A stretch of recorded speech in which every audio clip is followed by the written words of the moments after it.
Hello everyone, welcome back to my channel. आज हम Indian history का एक और इम्पॉर्टेंट टॉपिक पढ़ने जा रहे हैं जो है जैनिज़्म। तो जैनिज़्म और बुद्धिज़्म ये दोनों टॉपिक ही बहुत इंपॉर्टेंट है, यहाँ से सवाल पूछे जाते हैं। आज हम जैनिज़्म कवर करेंगे और नेक्स्ट क्लास में बुद्धिज़्म कवर करेंगे। तो वीडियो को लास्ट तक ज़रूर देखिए और आगे बढ़ने से पहले लाइक और शेयर कर दीजिए। Creation, dedication, motivation. Mind Maps by Isha.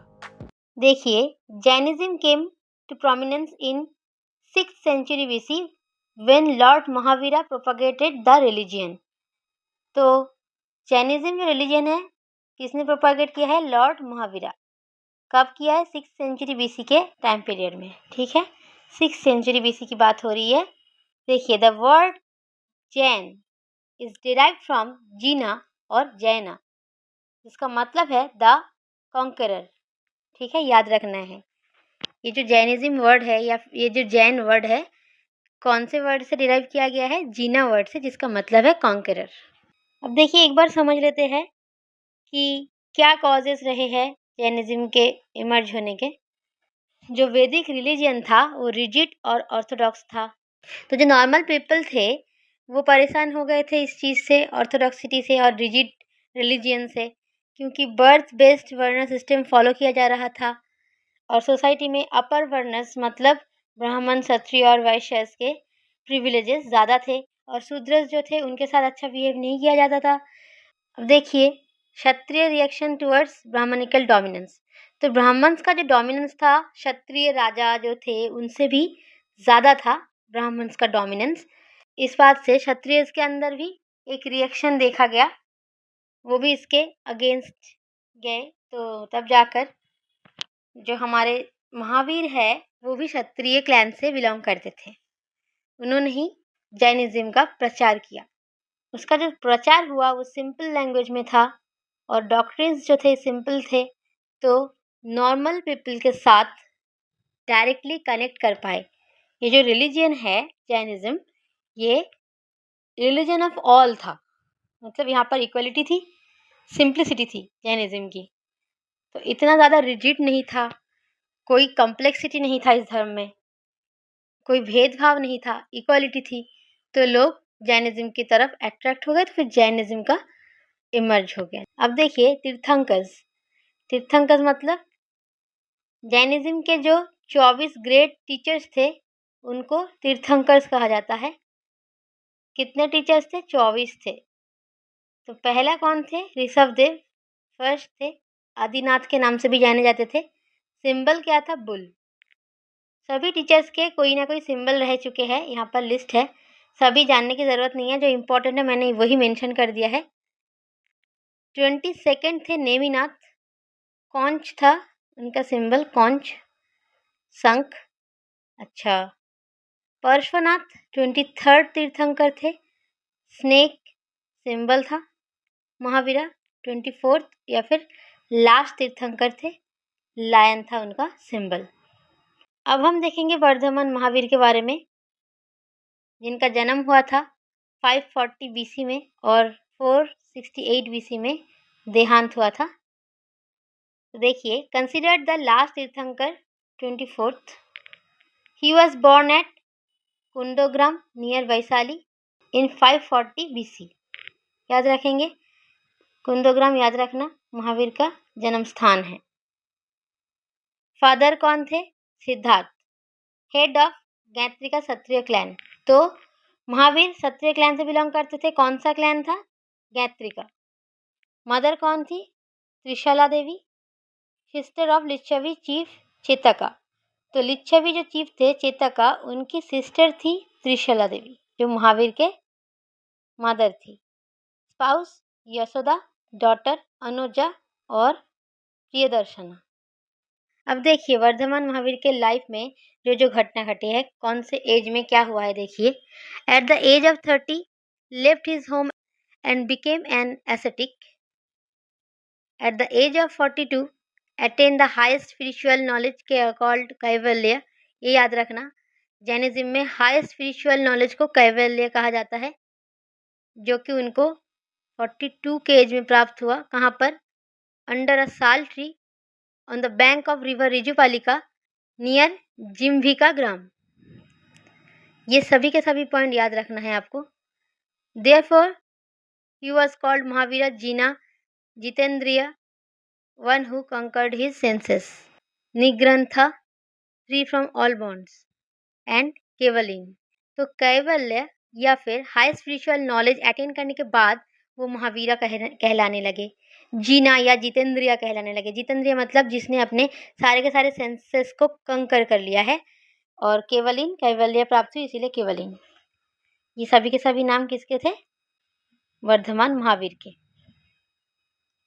He preached his teaching for 30 years। उन्होंने अपना धर्म प्रचार किया, मतलब अपनी जो टीचिंग्स है वो प्रचार किया। कहाँ कहाँ गए देखिए अपना धर्म प्रचार करने के लिए? Kosala, Magadha, Mithila, Champa. At the age of 72 died at Pavapuri near Rajgriha in Bihar in 468 BC। याद रहेगा कहाँ पर जन्म हुआ, कहाँ पर उनका देहांत हुआ, ये सब याद रखना है आपको। कौन सी जगह पर उनको कैवल्य प्राप्त हुआ या फिर हाईएस्ट स्पिरिचुअल नॉलेज प्राप्त हुआ, याद रखना है। अब देखिए डॉक्ट्रिन्स ऑफ जैनिज्म। पहला डॉक्ट्रिन है त्रिरत्न या फिर रत्नत्रया या फिर 3 jewels। 3 principles required to be observed to attain मोक्ष और निर्वाण। मोक्ष या फिर निर्वाण प्राप्ति के लिए कौन से वो 3 प्रिंसिपल फॉलो करना पड़ता था? वो है राइट फेथ, सम्यक दर्शन, राइट नॉलेज, सम्यक ज्ञान, राइट एक्शन, सम्यक चरित्र।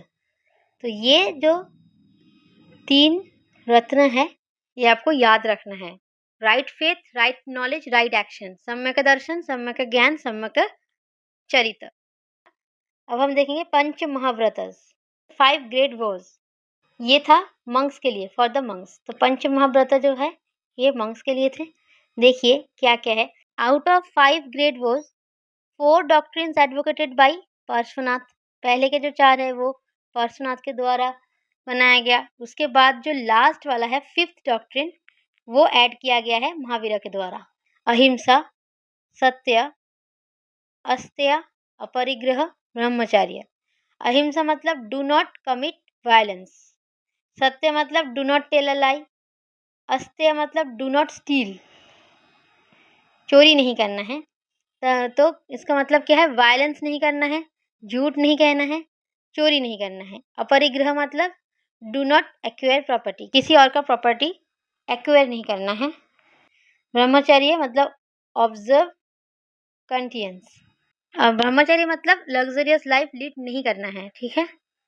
तो ये पंच महाव्रतस देखिए, अहिंसा, सत्य, अस्तेय, अपरिग्रह, ब्रह्मचर्य। याद रखेंगे नाम। और क्या कहा जाता था जैनिज्म में? Householders were expected to observe the milder form of practice of this virtues called anuvratas. जो मंक्स थे उनके लिए था पंच महाव्रत, वैसे ही जो हाउस होल्डर्स थे उनके लिए अनुव्रत था या फिर स्मॉल वोज, थोड़ा सा माइल्डर फॉर्म था। वो पंच महाव्रत से थोड़ा सा माइल्डर फॉर्म था। जो प्रैक्टिस करते थे हाउस होल्डर्स उसे अनुव्रत कहा जाता था। महावीरा रिजेक्टेड वैदिक authority. Jainism denies the existence of God. इसका मतलब जैनिज्म में भगवान का अस्तित्व नहीं माना गया है और वैदिक अथॉरिटी भी रिजेक्ट कर दिया गया है। He believed in karma and transmigration of the soul. The body dies but the soul does not. तो सोल और कर्म को बहुत ज़्यादा हाईलाइट किया गया है। देखिए कहा जा रहा है कि जो शरीर है उसकी मृत्यु होती है, आत्मा की मृत्यु नहीं होती है। कर्मों पे भी फोकस किया गया है। आप जैसा कर्म करेंगे आपको वैसे ही रिवॉर्ड मिलेगा या पनिशमेंट मिलेगा। देखिए वन विल बी पनिश्ड और रिवॉर्डेड एज पर वंस कर्म के अकॉर्डिंग। तो जैनिज्म में कर्म को माना जा रहा है, सोल की एग्जिस्टेंस माना जा रहा है, सोल को प्रायोरिटी दिया जा रहा है। लेकिन वैदिक अथॉरिटी गॉड की एग्जिस्टेंस नहीं माना जा रहा है, याद रखना। Salvation needs asceticism, penance and renunciation. Monastic life. Jainism rejects Varna system and Vedic rituals, promotes equality by actions. कर्म के द्वारा इक्वालिटी प्रमोट किया जा रहा है। यहाँ पर वर्ण सिस्टम को रिजेक्ट कर दिया गया है। Women can join monastic order but need rebirth as men for salvation. तो जो वुमेन है वो मोनास्टिक ऑर्डर ज्वाइन कर सकते हैं, लेकिन उसके लिए उनको दोबारा जन्म लेना पड़ेगा एज मेन फॉर सेल्वेशन, ठीक है। अब देखिए doctrine of Sadvada and Anekantavada. Sadvada देखिए, this doctrine of Jainism states that all judgments are conditional, holding good only in certain condition, circumstances और senses expressed by the word satya. जितने भी जजमेंट्स है वो कंडीशनल है, ये कहा जा रहा है सद्वाद में। और अनेकंतवाद में क्या कहा जा रहा है? This doctrine of Jainism states that the ultimate truth that reality is complex and has multiple aspects. No specific statement can be absolute truth. तो अनेकांतवाद में कहा जा रहा है कि कोई एक जो सत्य है वो एब्सोल्यूट ट्रूथ नहीं हो सकता। जो अल्टीमेट ट्रूथ है या फिर रियलिटी है वो कॉम्प्लेक्स है और उसके मल्टीपल एस्पेक्ट हो सकते हैं। ये अनेकांतवाद में कहा जा रहा है। अनेक से याद हो जाएगा ये, अनेक से अनेकांतवाद। अनेक मतलब बहुत सारा, मल्टीपल एस्पेक्ट है यहाँ पर अल्टीमेट ट्रूथ का। अब देखिए सेक्ट्स ऑफ जैनिज्म। जैनिज्म के 2 सेक्ट था, दिगंबर, श्वेतांबर। जो दिगंबर मंक्स थे वो बिलीव करते थे कंप्लीट न्यूडिटी पे, कोई वस्त्र धारण नहीं करते थे।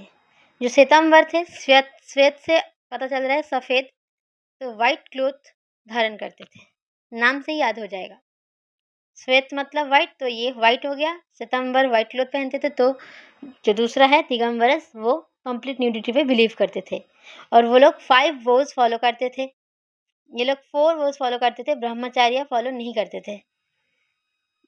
दिगंबरस जो थे वो बिलीव करते थे women can not achieve liberation, लेकिन श्वेतांबरस बिलीव करते थे women can achieve liberation. Digambar sect का जो एक्सपोनेंट है वो है भद्रबाहु, जिन्होंने साउथ इंडिया में प्रचार किया है जैनिज्म को, मतलब दिगंबर सेक्ट को। और स्थूलभद्र जो है वो है exponent of Shvetambar sect, Sthulabhadra, जो कि नॉर्थ इंडिया में जैन धर्म का प्रचार किया था। दिगंबरस के सब सेक्ट्स याद रखना है आपको, क्योंकि कभी कभी क्या होगा, यहाँ पर 3 ऑप्शन दे देंगे और यहाँ से 1 ऑप्शन दे देंगे और बोलेंगे कि दिगंबरस सेक्ट नहीं है इनमें से कौन सा, तो आपको ऐसे आंसर करना पड़ता है। इसीलिए सभी के सभी आपको याद रखना है। मूला संघ, बीसा पंथा, तेरा पंथा, तरन पंथा, ये हो गया दिगंबरस के सब सेक्ट। अब श्वेतांबरा देखिए, मूर्ति पूजा का, स्थानकवासी, तेरापंथी, ठीक है, याद रहेगा। यहाँ है तेरा पंथा, यहाँ है तेरापंथी, ये 3 नाम याद रखेंगे अच्छे से। ये PYQ भी है, इसीलिए मैं बता रही हूँ, PYQ है ये। अब देखिए जैन काउंसिल, बस 2 ही काउंसिल है, first council, second council. Council के प्रेसिडेंट कौन थे, ये चीज़ें याद रखना इंपॉर्टेंट है, कहाँ पर हुआ था और क्या क्या इवेंट हुआ था उस काउंसिल में। फर्स्ट काउंसिल के प्रेसिडेंट थे स्थूलभद्र, वही स्थूलभद्र जिनका नाम हमें यहाँ मिला है, जो श्वेतांबर सेक्ट के एक्सपोनेंट थे नॉर्थ इंडिया में। तो स्थूलभद्र नॉर्थ इंडिया पाटलिपुत्र में हुआ था। Composition of 12 Angas, first split in Jainism, Shvetambaras and Digambaras. तो फर्स्ट काउंसिल में ही पहली बार जैनिज्म में स्प्लिट देखा गया, मतलब श्वेतांबरस और दिगंबरस 2 सेक्ट में जैनिज्म स्प्लिट हो गया था फर्स्ट काउंसिल में। कहाँ पर हुआ था? पाटलिपुत्र में, स्थूलभद्र के प्रेसिडेंसी के अंडर। अब सेकेंड काउंसिल देखिए, देवर्दी श्रमणा प्रेसिडेंट थे, कहाँ पर हुआ था? बलवी में। और यहाँ पर क्या हुआ था? Final composition of 12 Angas and 12 Upangas. अब देखिए royal patrons of Jainism. North India में कौन कौन जैनिज्म फॉलो करते थे, मतलब कौन से राजा थे जो जैनिज्म फॉलो करते थे, और साउथ इंडिया में कौन कौन करते थे? कुछ एग्जाम्पल, बिम्बिसार, अजातशत्रु, बिम्बिसार और उनका बेटा अजातशत्रु, चंद्रगुप्त मौर्य, बिंदुसार, चंद्रगुप्त मौर्य और उनका बेटा बिंदुसार, हर्षवर्धन और खरवेला, ये सब थे जैनिज्म के फॉलोअर्स। साउथ इंडिया में कदम्ब डायनेस्टी, गंगा डायनेस्टी, अमोघवर्ष और कुमारपाल। ये जो कुमारपाल थे पाल डायनेस्टी के नहीं थे, चालुक्य डायनेस्टी का कुमारपाल थे। ये सब थे साउथ इंडिया के रॉयल पैट्रन्स ऑफ जैनिज्म। अब देखेंगे जैन लिटरेचर, जिसको 2 मेजर कैटेगरी में क्लासीफाई किया गया है, अगम लिटरेचर, नॉन अगम लिटरेचर। अगम लिटरेचर जो था ये प्राकृत लैंग्वेज में लिखा गया है, और नॉन अगम जो है मेनी लैंग्वेजेस, जैसे कि तमिल, तेलुगु, संस्कृत, अलग अलग लैंग्वेज में लिखा गया है। अगम लिटरेचर को और 2 हिस्सों में डिवाइड किया जाता है, अंग अगम, अंग बह्य अगम। अंग अगम देखिए, this text contain the direct teachings of lord Mahavira and compiled by Ganadharas. Ganadharas कौन थे? Mahavira's immediate disciples. Lord Mahavira के जो इमीडिएट डिसाइपल्स थे उनको गणाधरस कहा जाता है। उनके द्वारा जो टेक्स्ट कंपाइल किया गया है, महावीरा के डायरेक्ट प्रीचिंग्स को कंपाइल किया गया है, उसे कहा जा रहा है अंग अगमा। ये सब प्राकृत लैंग्वेज में है। अंग बहया अगमस क्या है? This text are expansion of Anga Agamas. ये जो अंग अगमा है इसके एक्सपेंशन है अंग बहया अगमा। ये किन्होंने कंपाइल किया है? श्रुता केवलिन्स ने। Monks who had knowledge of a minimum of 10 पूर्वज। अच्छा, अब देखिए नॉन अगम लिटरेचर क्या है? Explanation of Agam literature. ये जो अगम लिटरेचर है इसको एक्सप्लेन किया गया है नॉन अगम लिटरेचर में। And independent work compiled bye Elder monks, nuns and scholars. जो एल्डर मंक्स या नन्स या स्कॉलर्स थे उनके द्वारा कंपाइल किया गया है। ये इंडिपेंडेंट वर्क है। आपको सिर्फ इतना याद रखना कि अगम लिटरेचर जैनिज्म से रिलेटेड है। अगम लिटरेचर जैनिज्म से रिलेटेड है। जैन आर्किटेक्चर देखते हैं।